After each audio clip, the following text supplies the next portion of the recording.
just watched Logan's Run last night. Oh, you did? That was a movie I was considering watching at some point. I kind of want his shirt. Just because I think it's hilarious and it actually looks kind of... That's what's so funny is we're starting to come full circle now. I feel like I forgot what they were called, the people who hunt the old people shirts, those security guards. I actually think that's a pretty stylish shirt. By the way, that movie, I get why it's like a 70-something on Rotten Tomatoes, because Brock, who watched it with me, would have said, well, I mean, you got to grade on a curve a little bit with movies like that. And I'm like, no, but here's the thing. Cult movies usually get glowing 80 or 90% on Rotten Tomatoes. This is like a 70-something, and I get why. Yeah. The first third of the movie is awesome. It's legitimately decent story and set piece. And then like the last 2/3 are just kind of like, I don't know, we really needed any of this. We escaped the city, and now we're just kind of, I don't know, walking around a place that looks like it was 100 feet off the highway in California or something. But you know what? The truth broke the machine. It's also, you should watch the movie. I won't spoil it, actually, any more than I have. Yeah. It's good. It's worth watching. All right. You got it recording, Dan? Yep. Yeah, so we actually had to re-record this part because... Well, honestly, I have no idea why, but that's always fun when you just have it stop recording 2 minutes in. Yep, I really love that. At least you got to hear most of our Logan's Run conversation, because that was the important part. Anyways, the first article of this episode is just, so, Ryzen 3000 reviews. What is your... How would you summarize them, actually? Let me ask it that way. I've talked this to death. How would you summarize how Ryzen 3000 is received? I mean, I would say, to put it simply, it brings performance of Intel chips to levels half their prices in some cases. I mean, that's more the case with Epic, but I mean, even with the Ryzen 3 lineup, we see these way lower prices for similar performance to what you would get with Intel. I mean, I guess that's my overall first impression. Yeah, and what I find weird is how this situation, apples to apples, is quite literally the same as Ryzen 1000. This is actually something in our spare time me and Chris at Good Old Gamer have talked to death about. Is just we cannot get over how this is literally 1-to-1 the same benchmark results from back in, what was that, 2017. You literally had a quad-core 7700K winning in gaming by like 5 to 10% to an 8-core 1800X, and for the same price, almost an 8-core 1700X. And yet this time it's just regarded so well. I guess actually you touched on something. Maybe the difference is, well, I'll be honest. I think the difference is people have grown a brain and they realize more cores does matter. Over time, it's making a difference. You just have to go back and look at how the quad-core i5s are doing. I mean, I think they've just woken up that 5% difference is just a complete joke, and they see the big picture now.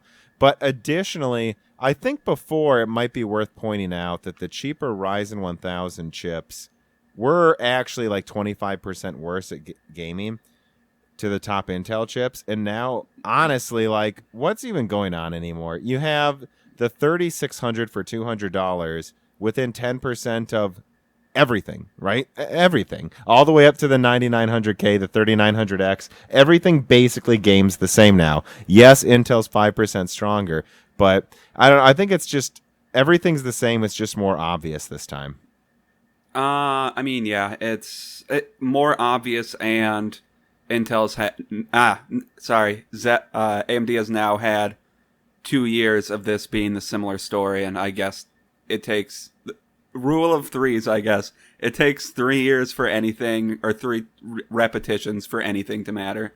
That's the best I can think of. Which is true. Zen 1, Zen Plus, Zen 2, they literally had to have the same story 3 times in a row for people to go, hey, look, AMD's better. Which is something I've talked about. Me and Not an Apple Fan talked about that in depth too. How we were just absolutely blown away by Ryzen 1000 and just thought we were looking. We thought we were looking at. We were the only sane person in a world of crazy people. Yeah. With those reviews. Like, you were the same, right? I mean, sometimes when you look at these things, it's just it feels like I have to do a double take because I feel like I missed something. Like when my view, it just seems to be so off from what the main normal view is. I just feel like I must have missed something, and no, I didn't. It's just for some reason the whole bulldozer debacle for this past several years before then completely skewed people's views to constantly being negative about AMD.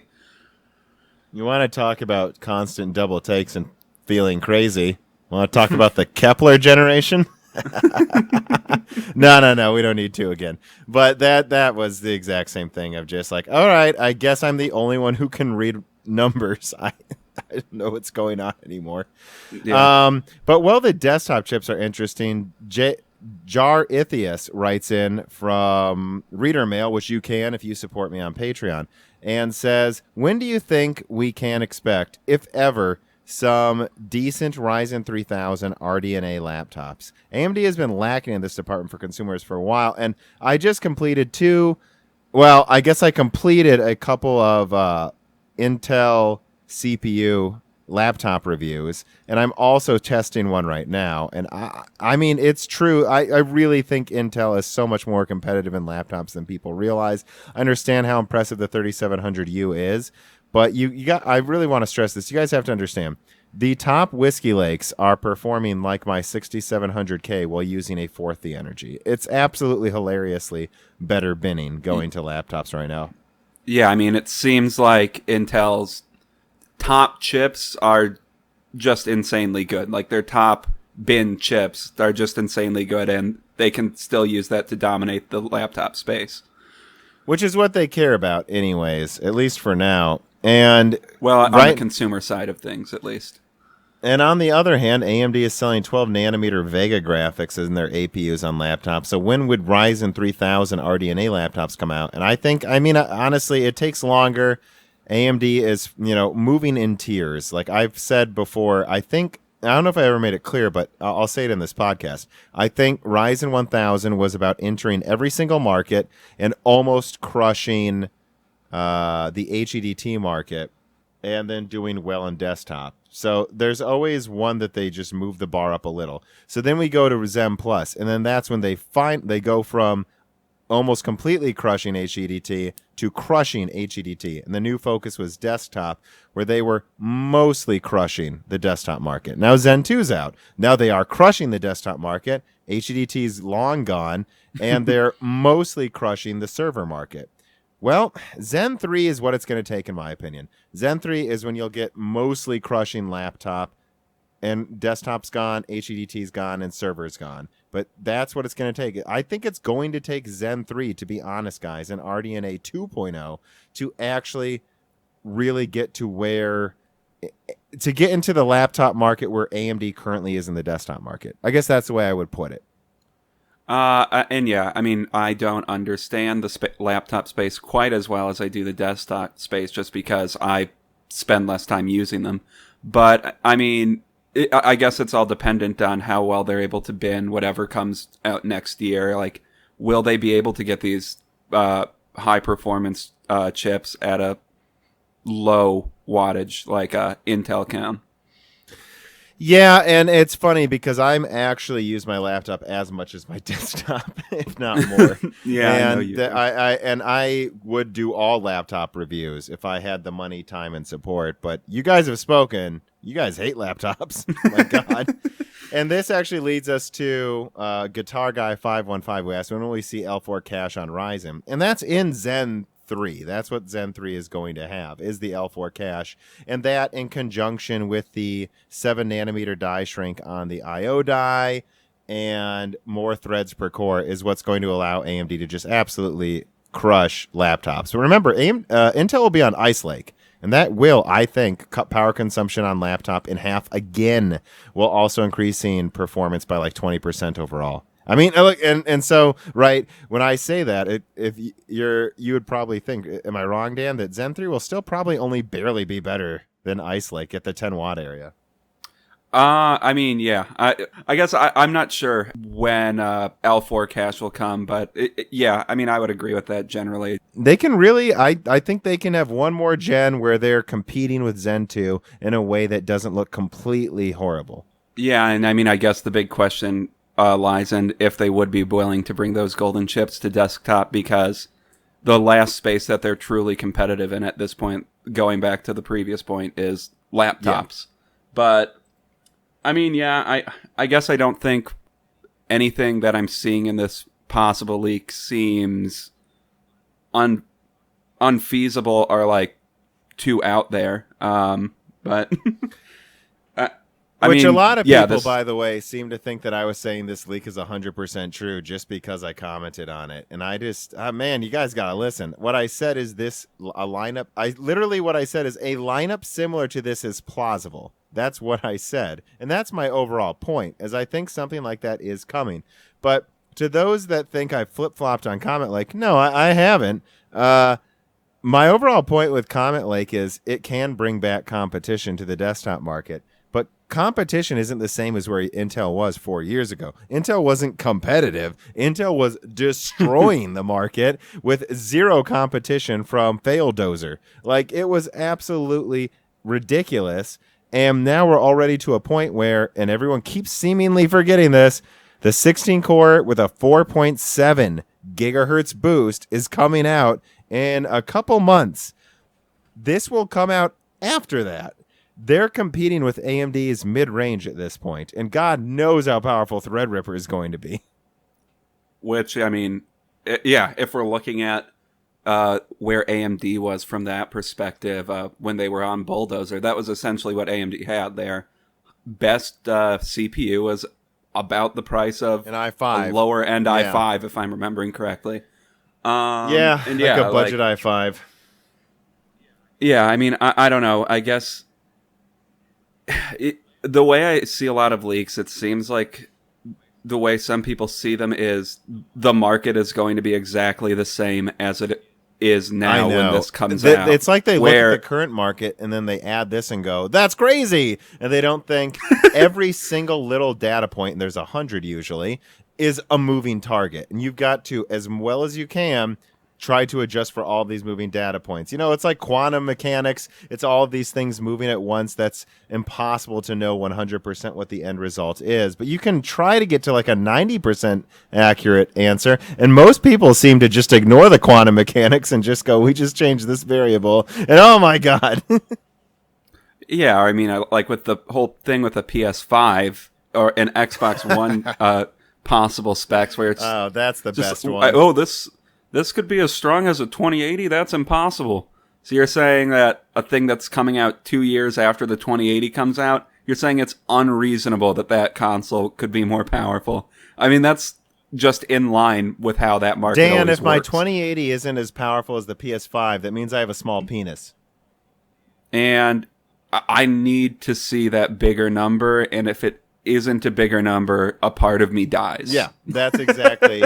We should probably do we should bank a podcast of us just talking about, like, ranting about consoles like that. I think we could go for 3 hours, honestly. If I'm being if we just went from Xbox and PS2 to the next gen, we could there'd be so much to talk about. I mean, if we start out with when I got my first own personal console, the PS3, I could talk forever. But yeah, I'm gonna have to cut that off there because I almost went into it. But I guess what I'm saying though is, look at these leaks from Intel. They're very realistic. Everything's a moving target. But the reason I wrote them off a month ago is because I know Zen 3's coming. Look, first of all, these are coming out Q1 next year, the earliest. Now, if Intel could get this 10-core lineup out if they could paper launch it around Thanksgiving and you could actually buy them in December, that would actually be awesome.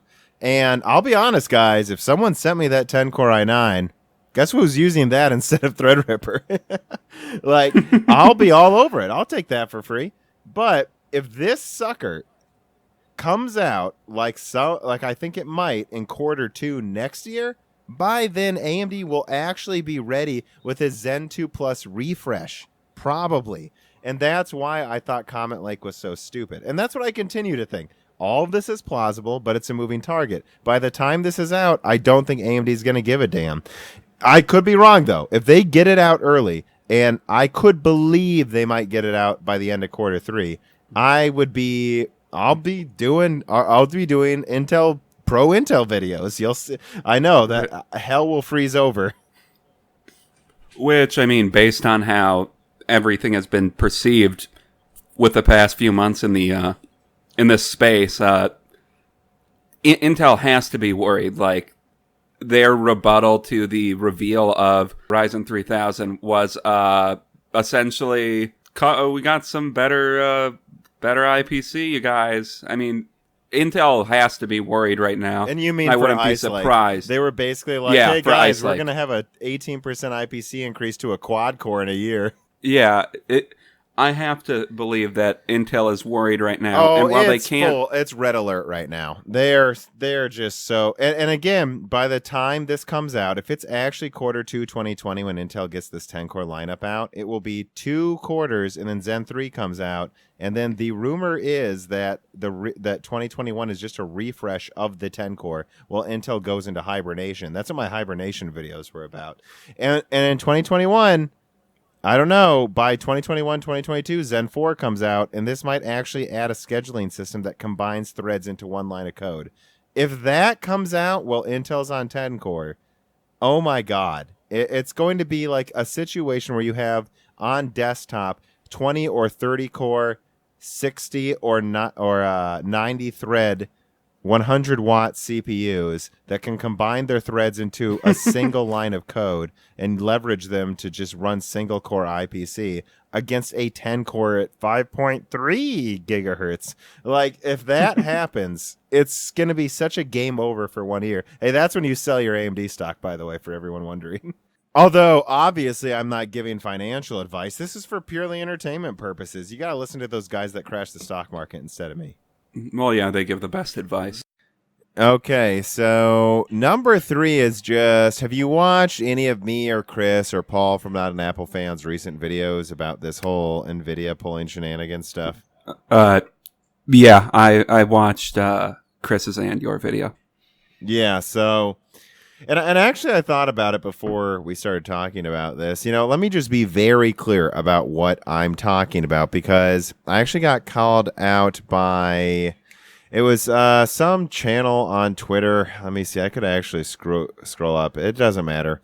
Who de facto called out me and Chris and anyone else talking about this now, saying smaller channels are calling out Nvidia, you know, and basically saying that we're making stuff up. So there are screenshots of emails exchanged between Nvidia's marketing and some very large tech websites and channels where they're basically agreeing to not mention certain AMD features and promising to mention some of Nvidia's features. Again, we can't say who, because if we did, we would give away the source who was willing to say, by the way, this is going on. My hands are tied, but I want you guys to know. To those that say, this is not for click. Well, it is for clicks, right? I mean, I want views, but this is not made up. This is there. We have the proof. And what I told Chris, we had a long discussion before I made my video, and then his came out, I believe, like 30 minutes after mine. And I said, look, I'm doing a video talking about this, but I'm going to be as nice as I can to other channels as possible. And because I don't believe in throwing poop at all, frankly, as little as you can throw. And I also didn't want to get too hardcore about it unless I was willing to share the info. So I said, I'm going to do that, but I have a day job. I don't have a time to put together a 10-page article or piece about what's actually going on. Yeah, I mean, and if we're looking at NVIDIA's past dealings, this shouldn't come as a surprise to anyone that NVIDIA would do something like this. I mean, I don't know. GameWorks is an example. I mean, it's not the same thing, but it's them doing shady shit to get ahead. And I actually want to touch on something too, to almost be kind of, like fair and balanced about this, as much as I hate that term. But Jim at Adore TV, a lot of people know he's been taking, it seems like AMD marketing may have used him. I'm not going to get into it into detail because I don't think he wants to make a big deal out of it. And I don't think you know about that, Dan, but I'll talk, off mic about it as much as you want. But okay. AMD marketing basically used Jim to make Zen and Navi look as good as it could before it came out. And all I got to say is, I wouldn't take anything any of these companies say or ask us to do as gospel. They are businesses. AMD is also a business. Intel is also a business. They want to make as much money as profitable. And I believe AMD is one of those businesses that thinks they'll make more money if they're more on the straight and narrow. They've been wrong about that, frankly. But, I think, but it's a choice. They're choosing to be this way. And you shouldn't trust any of them, nor should you just get mad at anyone who says they're doing shady stuff. If they are, and I just mentioned AMD on purpose, just to make it clear that I will call them out when they're doing stuff. Like, this is stuff that goes on. Do not just ignore it when other people bring it up like we're just being clickbaity. Yeah, I mean, and I don't know. I think Chris's video, he had a really good quote where he was just talking about being accused of being a, what is it? A consumer justice warrior, which is the most hilarious term I've ever heard. Kind of is a consumer justice warrior, which I've gotten into arguments with him about it before because of that, actually. Yeah, but it's like he wants what's best for the consumer. Exactly. Yeah, he really does. And I actually don't. I just like talking about this stuff. And I'll just say, hey, guys, AMD or Nvidia is pulling some bullshit. That's what's happening. This is going to be good or bad for their stock price. And I just talk about it and I'm smiling the whole time. I think some people think I'm rooting for the companies. I'm not. I enjoy talking about it. There's nothing I can do, guys. I don't work for AMD or Nvidia. Yeah. Don't misunderstand me smiling. I'm just happy to talk about this stuff, but it doesn't mean I think it's good. Yeah. And I just brought up that quote just because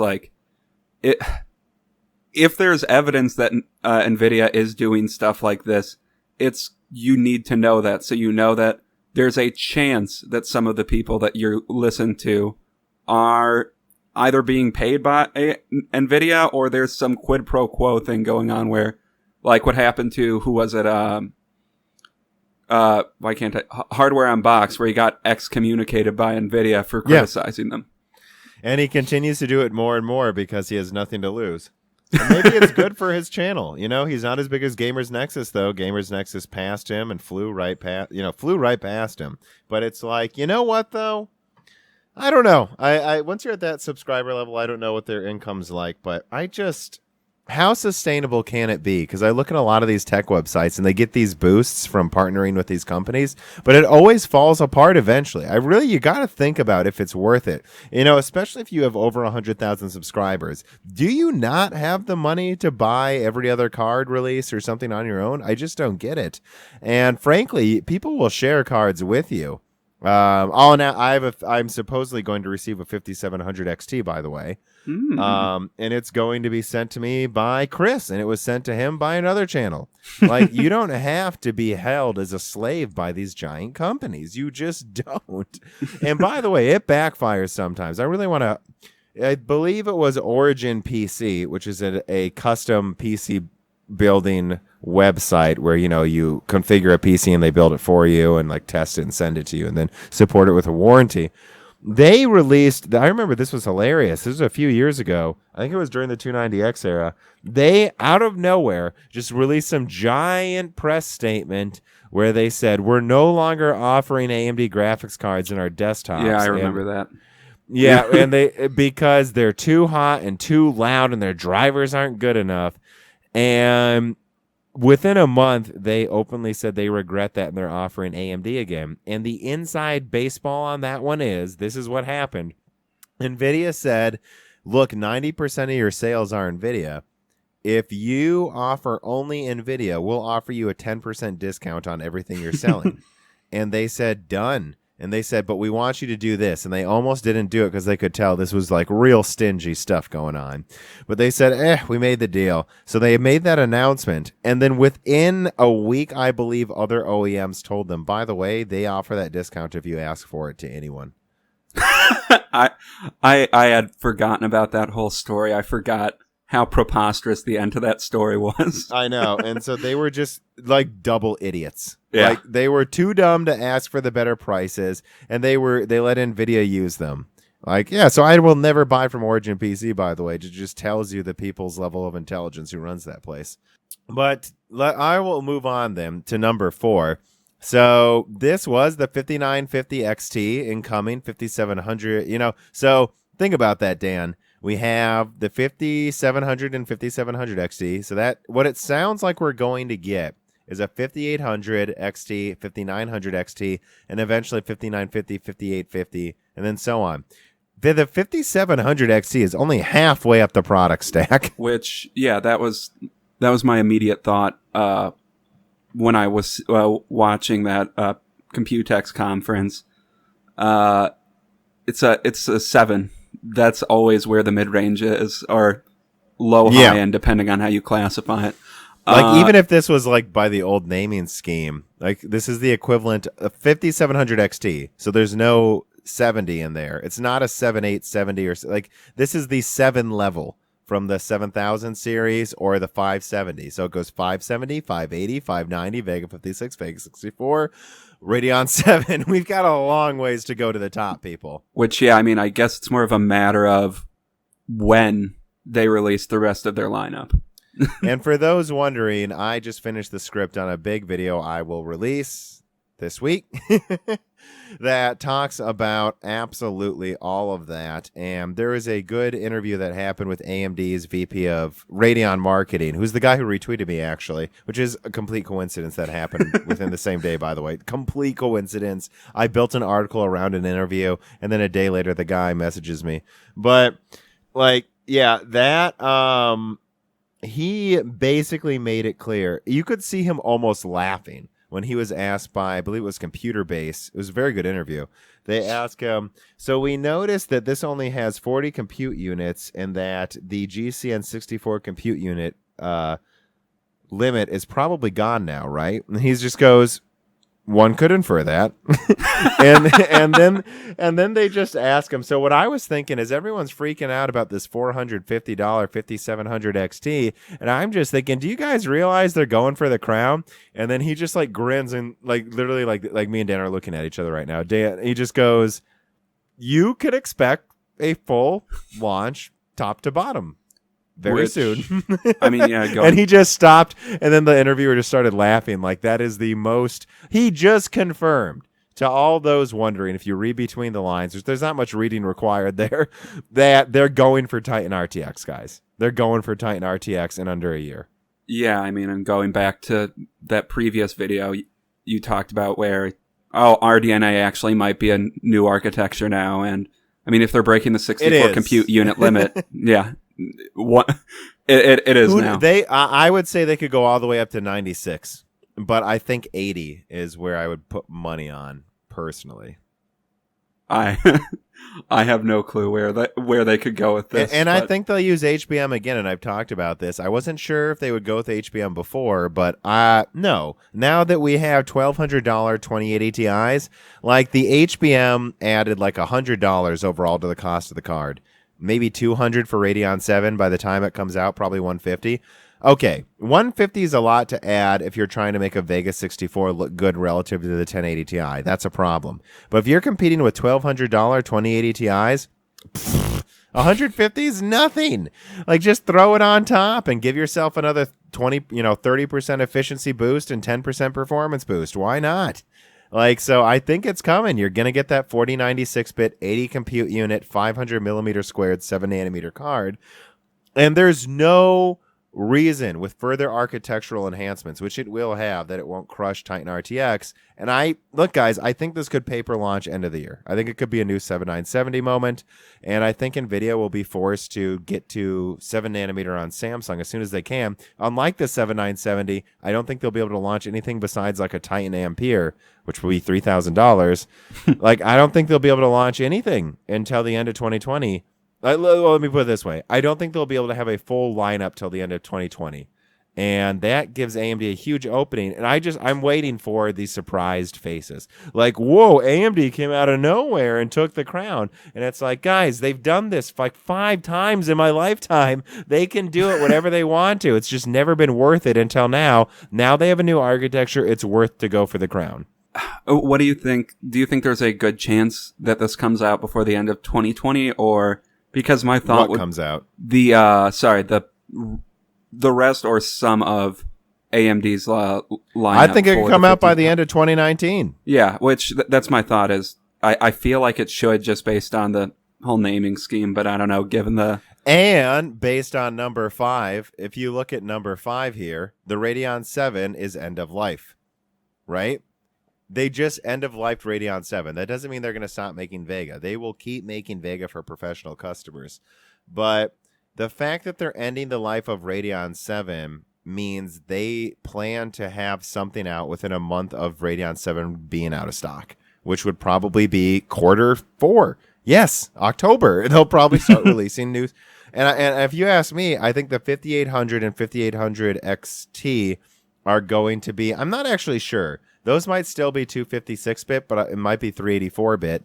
And then I think the 5900, I'm not really sure if they're going to have that right away. And then, the 5900 will be, and 5900 XT will be HBM powered. Like, I think that leak that Jim got wasn't inaccurate. I just think they kind of misled him with how well it was going, or I don't know.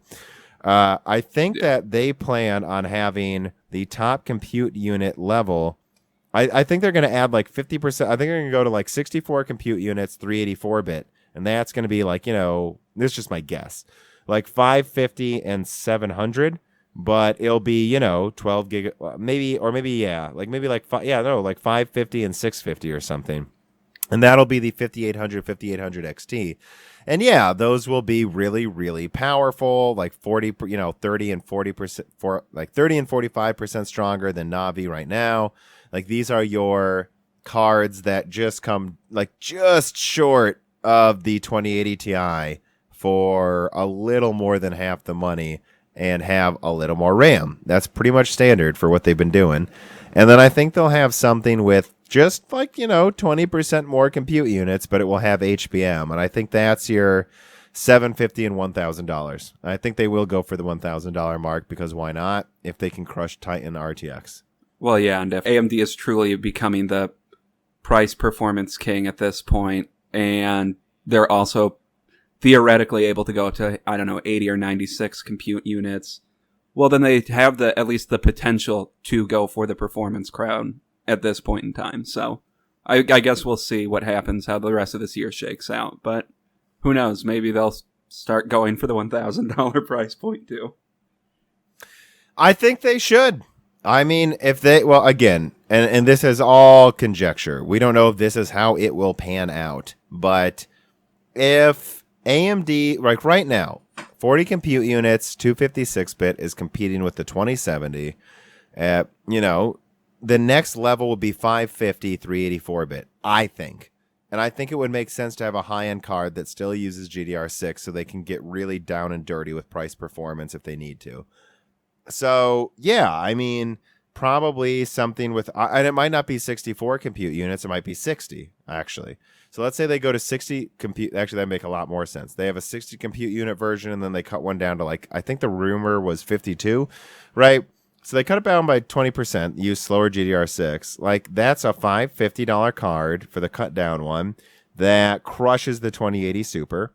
And then for probably, I don't know, maybe they'll go for 700, but I think 650 is where you go to it. You have a $650 card that's 12 gigabyte, not 11 gigabyte, 12 gigabyte, that is like within 10% of the 2080 Ti. and that will be your 4K gaming overlord. And then, it just makes sense to use HBM. And if you're already at 650 by now, you go to I go to 800 and 1000. And these are cards that one of the cut down version crushes the 2080 Ti, and the top version will crush at least beat the Titan RTX. But yeah, so that's my thought process. Yeah. And that will bring us perfectly to this next question by Sir and Singer. Again, on Reader Mail, if you support me on Patreon, you can ask these questions. He says, I'm still baffled by AMD's reference designs compared to Nvidia. Do you think it has a significant impact on their sales, since it's the reference designs that get reviewed? The 5700 XT seems to have a clear handicap due to its blower cooler and fan curve, and it doesn't look nearly as good either. Why do you think AMD is still going for these blower-style coolers? And you answer that, Dan. What do you think? I mean, I'm not 100% sure, to be honest. How much less effective are these blower coolers, really? So, and here's what I'm getting to. I'm on Newegg. They're still selling well. I don't know what their stock is, but they're selling well with the blower cooler. And it's because they offer good price performance at launch. And this reminds me of the RX 480, where it's like, why did they launch with that horrible cooler, Which it was. It was a cheap, non-vapor chamber cooler blower fan. It was cheap, but it was $240, and it was an 8 gigabyte card that was in between that was the 2060, the 1060 wasn't out yet. So what was it even competing with? It crushes the 970 while having over double the RAM and costing less. Why? That's why. I think that's why is AMD keeps making the decision that it doesn't really matter, because at launch they offer better price performance, so they might as well make some extra profit due to the better price performance. And then the AIBs come in 1 to 2 months later to offer the better cooled cards. Or if it's the 290X, fucking way too long. I don't know if you remember that, but it took 8 months. That was the most ridiculous thing I've ever seen in my life. Especially because that card's blower cooler actually was horrible. Yeah. And I know because I had them out of mining rigs recently. Yeah, they're loud, Dan, by the way. They're louder than Vega. They're louder than... They're as loud as a 480. I was in your house. They are loud. Yeah, that's right. And I guess what I just did, again, to be clear, is explain why AMD does it. But I want to be clear. I don't agree with them. I just told you why they do it. I don't think they should do it. I think that, and the blower cooler they use on the 5700 non-XT isn't badly reviewed. It's basically a Vega cooler they used, which the Vega cooler is very good, by the way. You agree? You have a Vega 56, so you agree the cooler doesn't feel cheap, does it? No, it doesn't. Wattman, idiotically, for some reason, defaults at some ridiculously low fan setting, but other than that... Well, that's on purpose, Dan.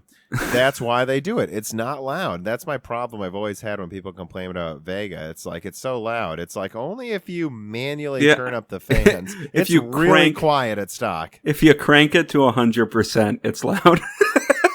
Yeah, if you don't, Vega 56 and 64 are pretty quiet. They're not perfectly quiet, but honestly, it's like, get a life. I don't know what you're complaining about at a certain point. But, yeah, I mean, and there are people, though, that want it completely silent. I know Jim at Adored is like that. And then it's like, well, yeah, then wait for your triple slot, triple fan ridiculous cards, because that's what it takes to cool a 300-watt card and not be loud. It takes a lot of effort. And they put that cooler on the 5700 non-XT, and no one complained, because now you have a cooler meant to cool like 290 watts that they put on a 180 watt card. And it was fine. But I do not know. I do not know why they continue to put blower fans on things above 200 watts. Like, I think the 7970 was 210 watts, and I think me and you agree it was okay, but a little loud. It was okay. Yeah. Anything above 210... I can't tell you why, people. I don't think they should. I don't. And to be honest, when I saw the Radeon 7, I was like, all right, so they're done with being stupid too. And then they weren't. It's like, again, below 200 watts, blower fans are fine because and this is a big deal actually, is OEMs don't like to have good cooling because they're cheap and stupid. So if you're selling graphics cards to Dell or HP, they have like 2 fans on their case. They don't want that card shooting heat into the case. And so they like blower fans. So they need to offer that. But if you're above 200 watts, I think it's just worth it to tell HP, put another goddamn fan on your stupid case, you idiots. Like, and I don't know why AMD isn't doing that. I really thought that the top Navi card would be a 2-fan version of like what the Radeon 7 cooler looks like. Which and I instead guess they hit it with a pipe and gave you a blower cooler. Which I guess for the top Navi. Do you get the joke? Hit it with a pipe. There's like a curve in the shroud. Yeah. Okay. And I guess maybe we'll see if they do go for a smarter design with the higher end Navis that will come out sometime. I can guess in the only next year. hope this is the last time they do it. Like, it's honestly, AMD, do yourself a favor. If it's below 180 watts or even 200, I get it if it's good price performance. But if it's above that, you're never going to make the play for premium by keeping these coolers on there. And to be fair, I don't mind the noise, and I kind of like blower coolers because they shoot the air out the back and it keeps my other components cooler. I actually kind of like blower coolers, but most people aren't me. And you just got to read the room, dude. Read the room. Get rid of these blower coolers on anything above like 180 watts. All right, now let's move on to number 6 here. So the new, and this is going to be a quick one, but the new Nvidia Shield will support Google Stadia. What do you think about that? Woo! I don't know. Yeah, I know. You're a big Nvidia Stadia boy. I'm a giant Stadia head, guys. Yeah. I don't. He's not. For those wondering. Yes. No Sorry. one. Some people don't have sarcasm. We always got to be careful. I don't change my affect when I'm sarcastic. Nope, and that's what makes it fun. You got to guess.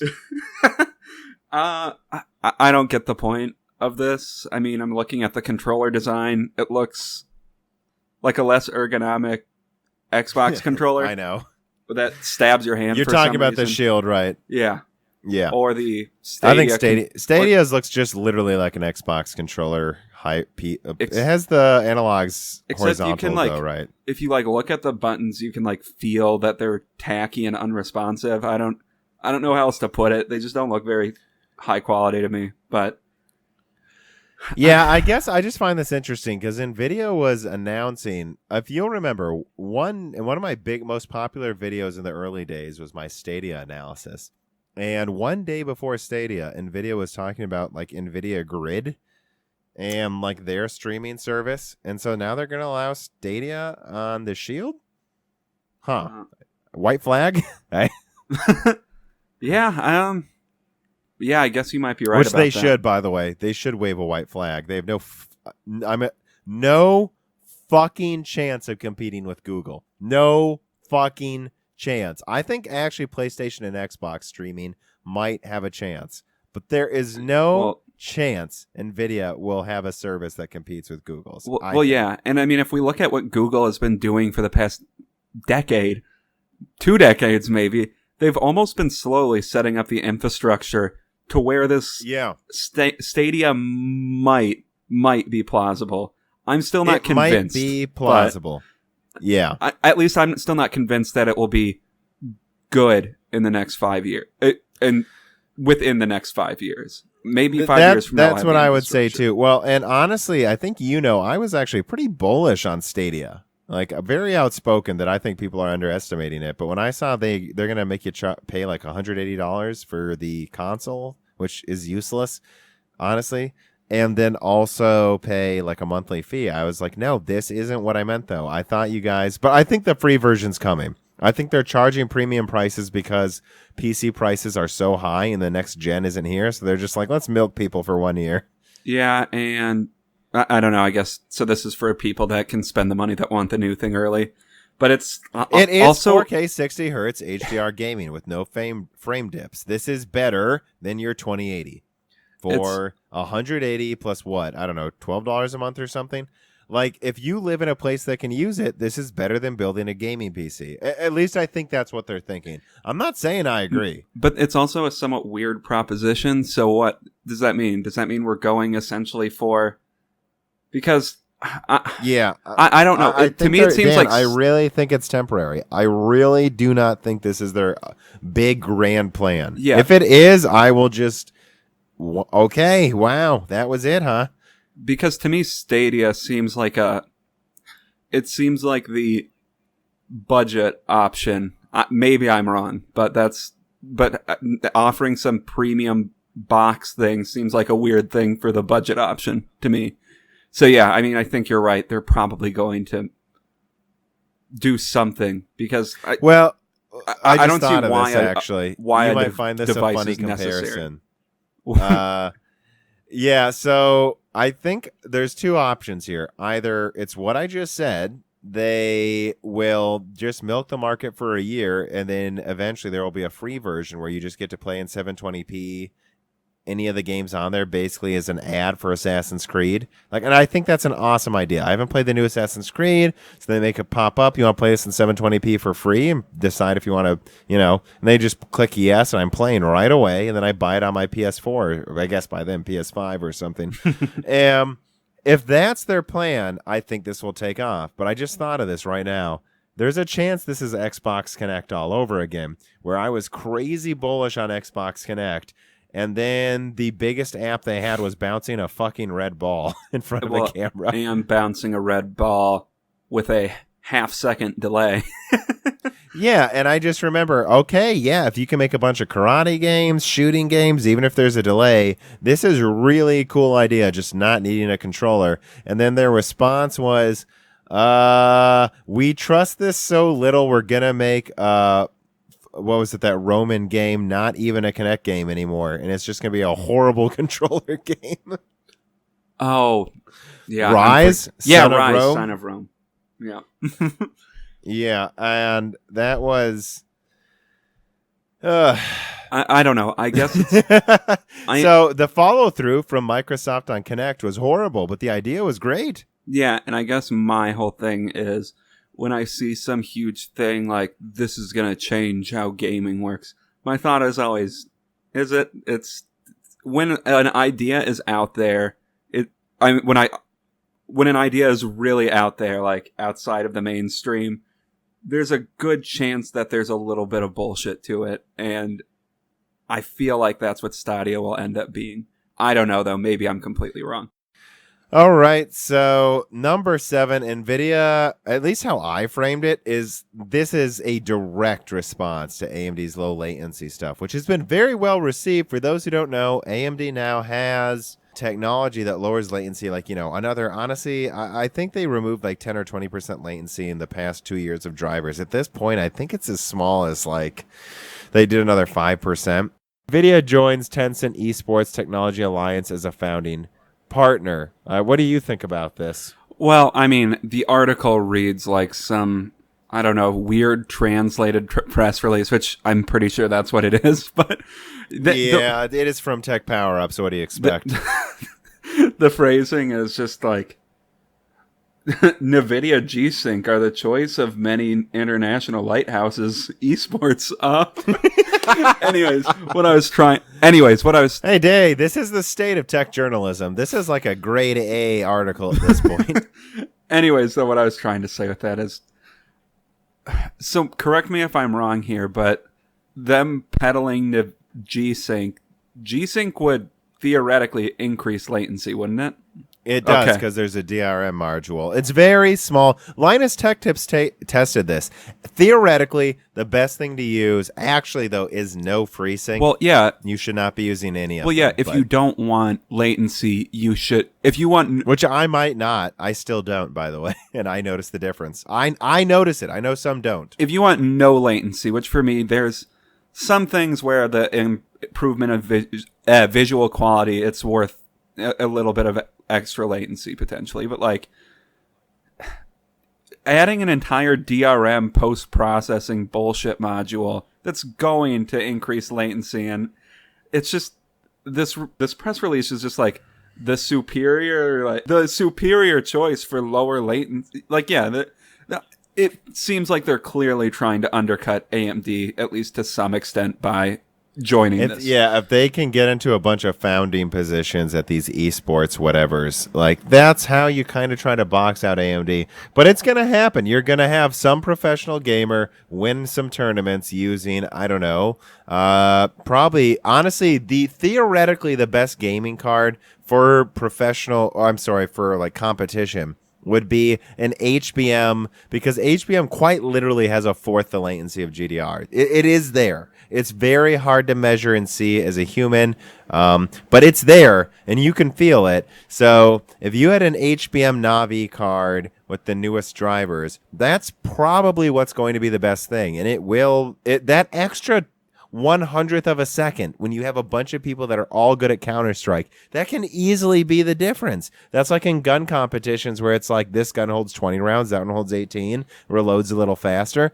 That's what it takes. Everyone here is good at shooting guns, right? Or that little or like bit. Yeah, with StarCraft, where what is it? Some of the top players in StarCraft esports have like a average key press of like, what is it, like something like 30 key presses a second? Like, yeah, like quite literally everything they do is a hotkey. They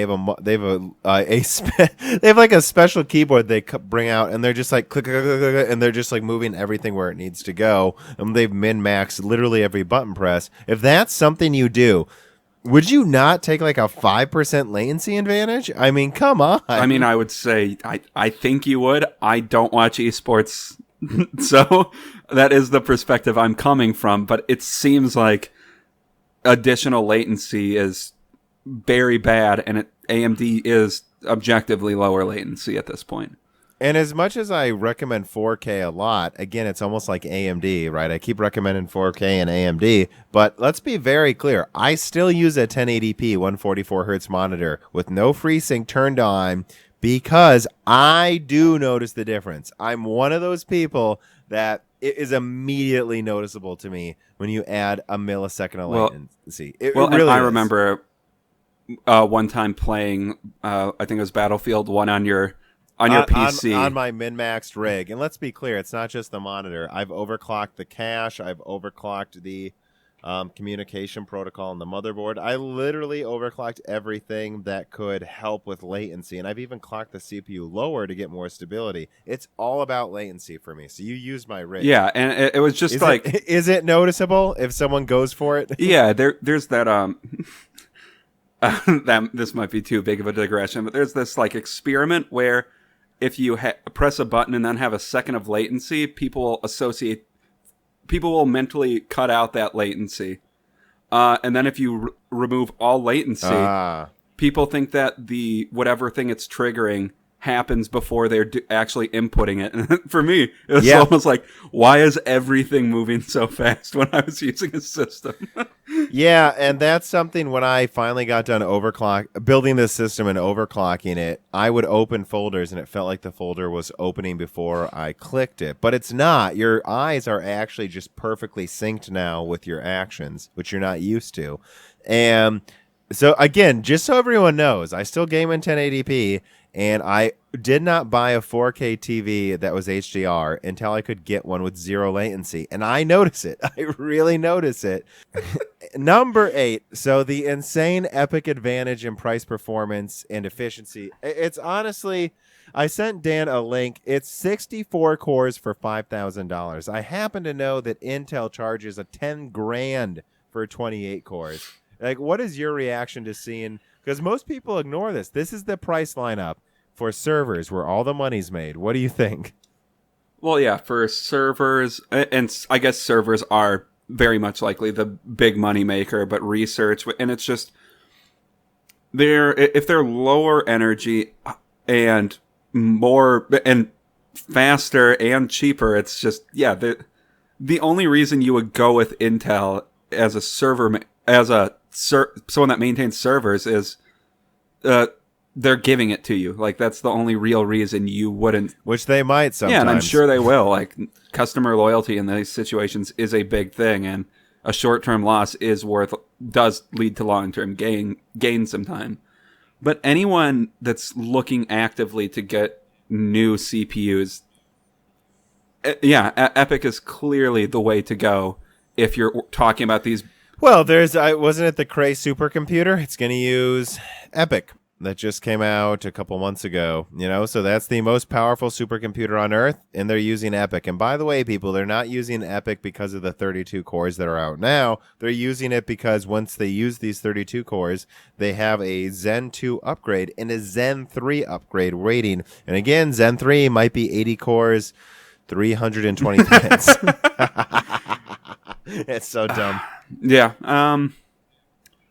Yeah, I mean, if... the price performance really shows once you get to the levels of Epic, just because AMD is quickly turning the idea of quote unquote duct taping chips together a science. They're getting very good at it, and that's obviously where being good at that would shine the most, is something like putting 4 dies together like they do in Epic. Yeah, and I guess this is where I'll give this big speech again that I've talked about. I want to be clear. My opinion is this about how Ryzen's... you have to understand, people. AMD is a company a tenth the size of Intel, and then they also compete with Nvidia that's the same size. Nvidia is 4 times as powerful competing with Radeon, and then you have like half the company that's at most, that's competing with Intel, and this is like a 20th the power. So they have to pick their battles. That's why they're not going for everything at once. That's why you don't have these Navi Zen 2 APUs out already. If it was Intel, they would be, but they don't have the resources to do that. But they have a plan, and they're going step by step. Ryzen 1000, here we are. We are now back in every sector, and we have basically almost crushed the HEDT market. 16-core Threadripper just was a joke. And then Zen Plus came out.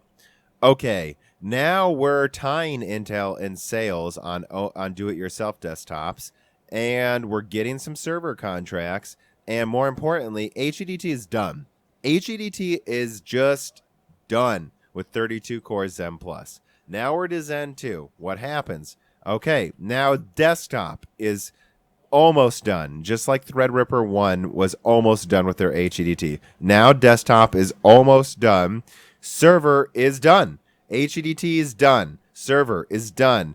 Desktop is almost done. And then we're going to move to Zen 3. And that's when we'll finally get into all of it's done but laptop. And now laptop's almost done. And Zen 4 is the singularity. I'm not going to talk about it yet. I'm thinking about doing a Whispers of Zen 4. Let's just put it this way. Zen 4 is probably as big as Zen 3 and Zen 2 are. And what I suspect they're doing with Zen 4, it would be such a decimation event, it would make Zen 3 look like Zen Plus. That's all I'm saying. But nothing on that just yet. Any other last thoughts about what's going on in server? No. I mean, we got 225 watt, 64 core Epic versus 400 watt, 56 core Intel. I just don't know what else to say. It's so bad. And this brings us to the final link. Hey, DisplayPort 2.0, damn. 80 gigabit per second, 16K HDR 60 hertz, 8K HDR 240 hertz, just in time for me to buy that monitor for $400 next year. Hell yeah. We did it. We're here. DisplayPort's ready. I mean, yeah, there's not much I have to say about it. It's just, it's exciting that the tech to implement 8K is finally here, I guess. 8K 240 hertz, right? Not just 8K. Yep. And like 16K 60 hertz, which 16K is going to be... And the way people talk about 4K, I think, is bullshit. Like, you can't even notice the difference. It's barely noticeable. But I think 16K will be what people talk about 4K now, and it'll be justified. It's like 16K, does it look better? Yes, like 10%. It's also 10 times the expense. That's what 16K is going to be. But this can handle that. This can handle ludicrously stupid people's objectives. And that's why I'm just excited we're there. Yeah, and I thought that was funny. Like you saying, you can't even... Yeah, like this is getting so stupid. Like the laptop I just got, which I'll review soon, is an NV13. It has a 4K IPS screen. It's just absolutely gorgeous. It's actually cheaper than its Dell competition with a 1080p screen. Like, I don't know. It's just I have 4K on my laptop. I guess I don't know where I think the line will be drawn. It's just... Well, let's put it this way. It's very hard to notice 240 hertz. I've looked at those monitors. The difference between 140... This is how I put it. The difference between 40 hertz, so 40 hertz, just 40 frames a second, and 60, feels the same as 60 to 144. Now, that sounds like I'm downplaying it, but come on. Anyone who does a lot of gaming, the difference between 40 frames a second and 60 feels huge. So going from 60 to 144 is huge, but it's not world-ending, but it's huge. Well, and I think also a big part of that is just the fact that the way animations work at this point is the animation might not be sampling fast enough for it to be made. In some games it's not. And Battlefield is, and it looks absolutely insanely good. Yeah, and that's another big thing that we need to realize is the tech of how fast you can actually animate these movements is also important. There will still be games locked to 60 hertz. You know, Demon Souls 5 will be locked to 60 hertz because, you know, that's just what From Software does, I guess. And that'll be fine for that game, but I feel like 480 is the difference. And when I say 480, it's not that I'm like I want more. It's like, no, honestly, I think to go from 60 to 144 to get that noticeable a difference, I think you actually need to go from 144 to 480. That's what I'm saying, is that there's no point in going higher than... There's very little point in going higher than 144 when it takes so much more processing power unless you can just lock it at 480. Because at that level, I bet it looks insane. That's about half of what the human eye can see shadows. The human eye can see changes in light at 1,000 frames a second. So technically, that's the apex. The apex would really be 16K 1,000 hertz. But I think 8K 480 would be close enough where it would be almost impossible to tell the difference. And to be clear... And it would cost 100th as much money. And to be clear, like, there really isn't any good analog for the way your eye sees things, so... Frames, it's a stand... Frame rate is a stand-in, is what I'm trying to say. Yeah, it's converting humans to robots, which we'll probably do before that even comes out, but... Like, if you think about it, really what I'm saying is there are some people that have 2,000, that were able to see the difference at 2,000 hertz. And there will be plenty of people that, no matter how good you make it, can't see it at 500. But the average is 1,000. That's what I'm saying. I think we've digressed far enough with this, but... Oh, yeah. Most of that was pretty good, though. All right. So I only had 9 stories. The rest of this is just questions, which I think is good because I knew the stories we would talk about for a long time, which we did. So Paul says you have said that you are waiting for the Threadripper, talking to me, Tom, of this generation. Do you feel or hear that there's still room for something between the 3950X and Epic Rome? What are your expectations? So in general, this is a question. What are my expectations for Threadripper? The current rumors, and I've been all over the place on this, so this is a good question for me. I basically said it's not coming this year. I said it was, then it wasn't, and now I'm saying it is again. I really think AMD wasn't sure if they should even bother because they have PCIe 4.0, which is double, like that's the equivalent of 32 lanes of PCIe 3.0 on X570, and they have a 16 core. This is as good as their 16 core, and it'll probably beat their 32 core at most applications. So AMD, I guarantee, was like, is there a point in updating Threadripper till next year? Honestly, is there a point? And that's also because Zen 3 is probably going to be a giant server upgrade. So why not just wait for that? But I suspect that they're delaying Zen 3 slightly to make sure it's 100% ready and so that they can really make Zen 2 satisfying. And I do think it's coming again. And the rumor is they're bringing 64-core Threadripper. And if they can, why not? I somewhat agree. Every generation, double the core count on Threadripper. Why not? So that's what it sounds like they're doing. I won't be buying that. And I would say the highest core count I will buy in the next year is 32. But if the price was right, and what do I mean? If it was $1,500 for 32 cores and it was 5 gigahertz and good at gaming, I would consider a 32 core just because of how insanely fun that would be. But after that, there's no way I'm getting above 32. Right? Unless they basically are giving away cores at that point. Then I guess I'll take 48. But 64 literally has problems running in Windows without errors. Yeah. Because it doesn't know what to do. And so to address, like, is there still room between the 3950X and Epic Rome where, Yes. and they're kind of meant to serve different purposes, though, aren't they? So even if there's a little bit of crossover in power, that would be expected almost. I'm not sure if I'm... Yeah, I'm mean, and that's kind of like Zen Plus, Yeah. right? The 12 nanometer 3990X, or no, 2990X. That 32 core was not, although on Linux it had very little performance issues. That's just a Windows scheduling issue that continues to this day. But it's not as good at gaming as the 16 core and 8 core. The 2700X, the 2950X are better at gaming than the 32 core because of how they've organized it. And I suspect that'll be true as well with this one. Look, the 64 core is going to probably keep quad channel memory. And people keep saying, why the hell wouldn't they go to 8 channel? Because buy Epic, you fucking lazy sack. That's why. Like, why the hell would they bring that? Like, honestly, they need it. But there's already some applications where that Threadripper is going to triple the performance of the Intel counterparts. There's no point. That's fine. And I want to be clear, if I got the 32 core, I would just turn off hyperthreading so I don't have any errors. Yeah. Like, here's my point, though, when it comes to gaming with Threadripper this time around.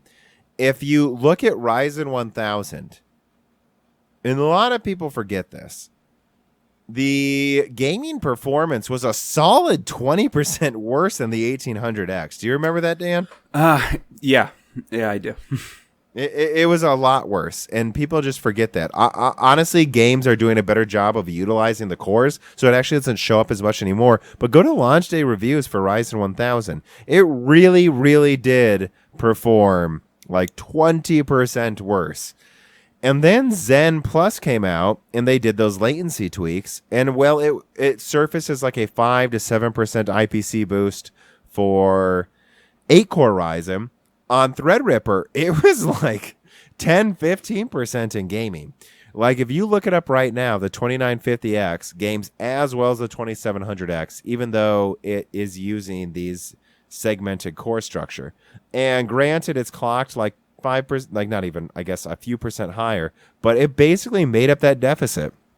At this point, what I'm saying is I think Zen 2 will completely make up for the performance deficit. In other words, I think they'll have a 24 core at like $1,200 that's clocked slightly higher than the 3950X.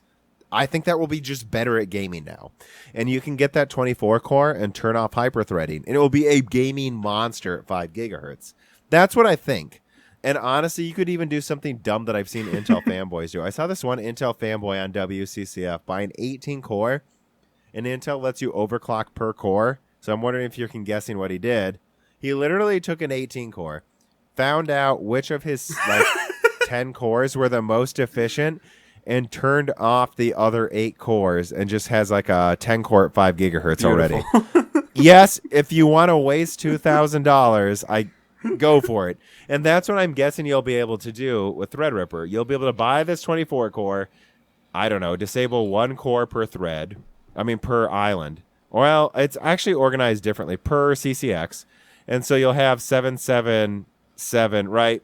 So now, So I guess you'll get to like 16 core. Oh, no, would it be 20 cores? No, wait, no, there's actually 8 chiplets. Oh, I sound like an idiot. There's actually 8.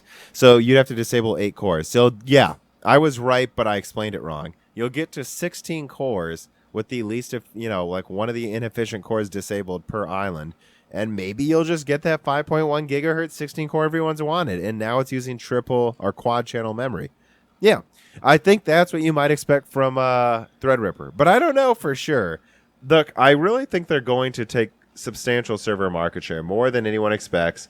So I don't know how many of the non-peasant samples they're going to give us down here. We'll have to see. Which actually brings me to Mahalman's, which I think I'm still saying that wrong. Maoilmhin. Guys, look, just here's my opinion. If you have a complicated name, don't be mad when Tom mispronounces Don't fucking it. complain. Yeah, like if you want me to say, Jerry Springer, I don't know why I thought of that.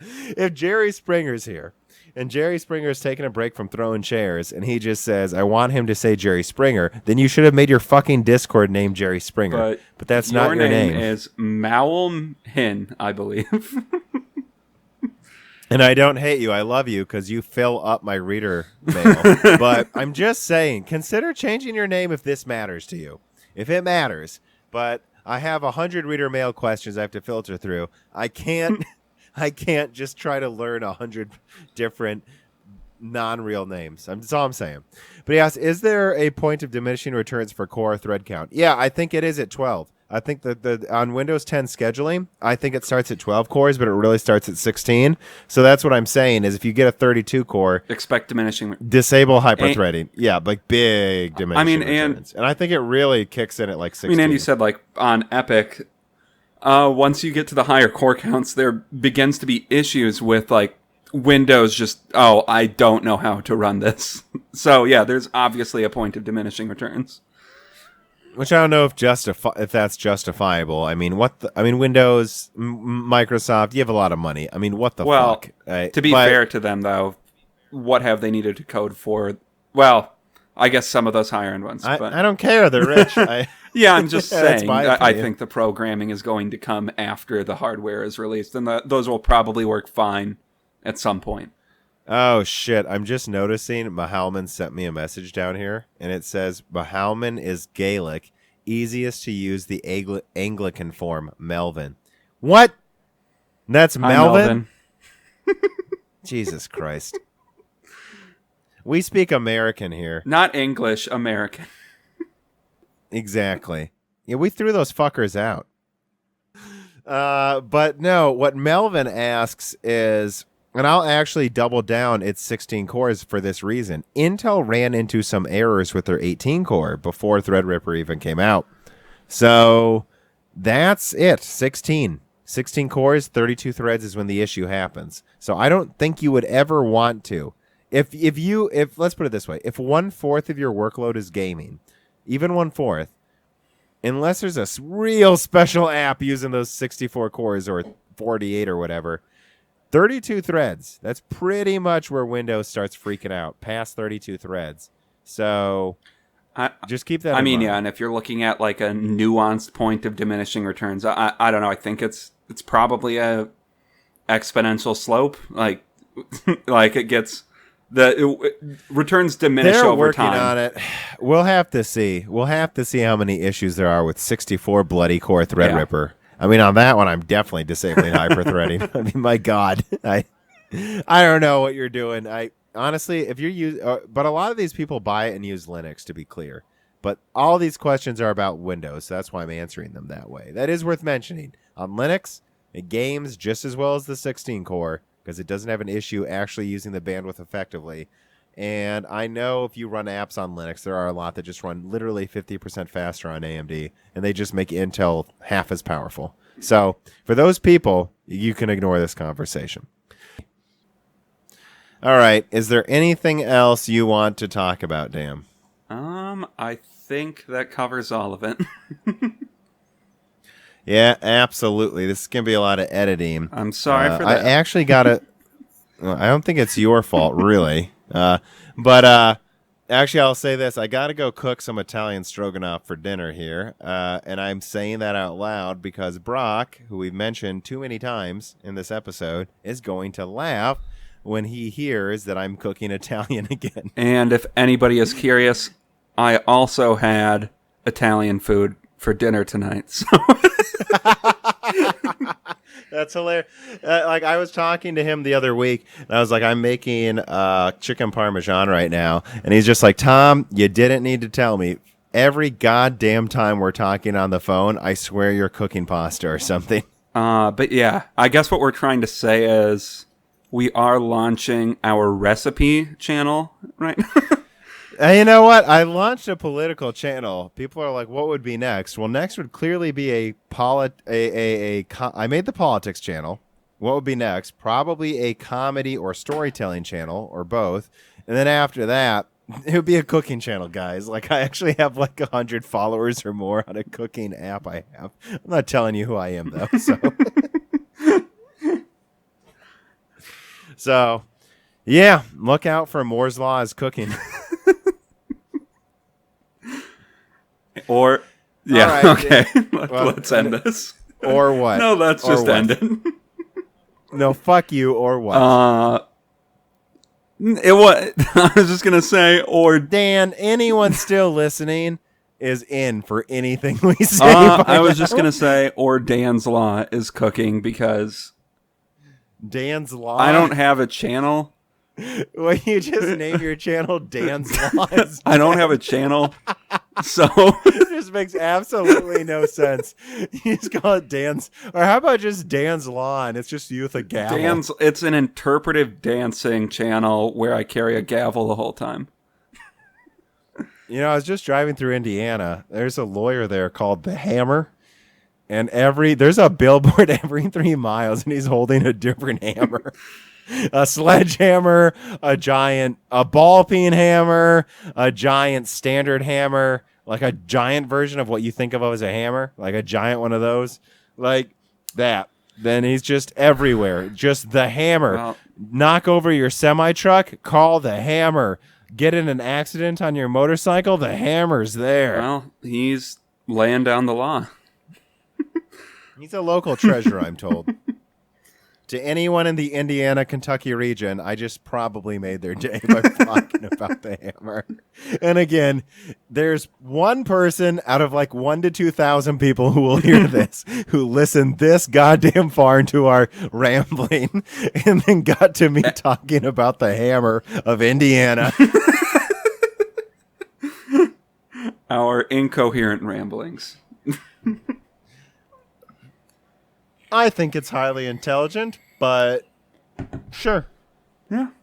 Speak for yourself. Well, I think you and I are both incoherent. All right. You want to play The Division later or something? All right. I'll talk to you later, Dan. All right. And done. Broken Silicon, a PC hardware and gaming podcast, is brought to you by me, Tom, of Moore's Law is Dead, and also co-hosted by my brother, Dan. Please visit Moore's Law is Dead at YouTube to see much more in-depth analysis of AMD, Intel, and Nvidia products and rumors. Also, if you love this podcast, please subscribe and consider giving me a review on your distributor of choice. It really does help. And if you really like this and my other content, please consider supporting me on Patreon at Moore's Law is Dead. Unlocked or higher supporters get to submit questions and have in-depth discussions with me after videos and podcasts. Plus, there are a lot of intelligent people on the included Discord channel that are having some pretty enlightening hardware discussions right now. I bet they wish you could join them. In fact, I will now give thanks to my NetBurst or higher supporters immediately because I could not afford to dedicate the time or resources necessary to providing this content you like without these supporters. And so, without further ado, well, actually let me say this. This is not a stitched together edit of every name that I have recorded recently. Every week, I say the same thank yous to all the names on my list, again, because I want to remember all the people making this possible.